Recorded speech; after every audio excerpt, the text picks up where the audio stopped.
আসসালামু আলাইকুম। আজকে আমরা ডাটাবেসে এসকিউএলাইট থেকে মাইস্কুলে মাইগ্রেশন করব। এই কারণে যেটা করতে হবে, প্রথমে আমাকে বিএস কোড খুলতে হবে। বিএস কোড খুললে অটোমেটিক আগে যে কাজগুলো করেছিলাম সেটা অটোমেটিক চলে আসবে। যদি না আসে তাহলে আমরা ম্যানুয়ালি ওপেন করব। যেভাবে করে ওপেন ফোল্ডারে যে আমরা ম্যানুয়ালি ওপেন করব। এই যেমন স্কুল। ওকে, আমরা ম্যানুয়ালি ওপেন করলাম। আসলে এটা অটোই ওপেন করা যাবে, যদি কোনো কারণে না হয় তাহলে আপনার ম্যানুয়ালি ওপেন করতে হবে। আমাকে জ্যাম সার্ভার চালু করতে হবে। এবার আমাকে পিএসপি আর্টিসান সার্ভ লিখে সার্ভারটি চালু করতে হবে। পিএসপি আর্টিসান সার্ভ চালু হচ্ছে সার্ভার। হ্যাঁ, আমার সার্ভারটি চালু হয়ে গেল। আমি কন্ট্রোল ক্লিক করে ৮০০০-এ ক্লিক করলে আমার এটা অটোমেটিক ব্রাউজারে সে ওপেন করবে।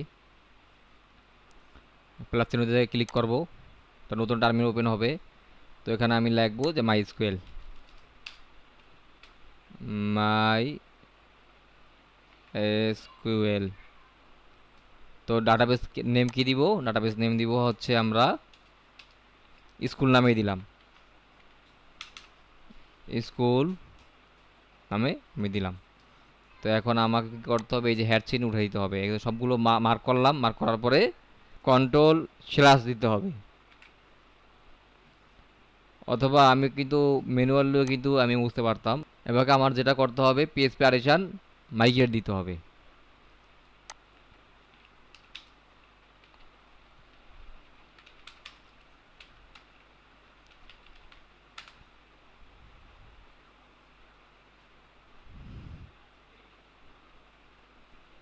এখানে বলছে যে ডাটাবেজে স্কুল নামে এখনও কোনো মাইস্কেল কানেকশন নাই, তুমি কি তৈরি করতে চাও?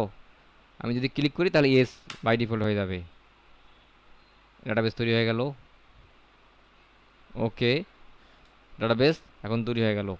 এখন আমি যে মাই স্কুয়েলে যদি অ্যাডমিনে যাই, পিএসপি মাই অ্যাডমিনে, এই যে মাই পিএসপি অ্যাডমিনে স্কুল নামে একটা টেবিল তৈরি হয়ে গেল।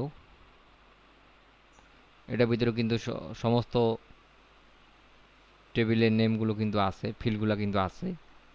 তো এভাবে করে আমরা মাই স্কুয়েল মাইগ্রেট করতে পারি এবং এসকিউএলাইট থেকে মাই স্কুয়েলে আমরা কনভার্ট করে মাইগ্রেশন দিতে পারি। ধন্যবাদ।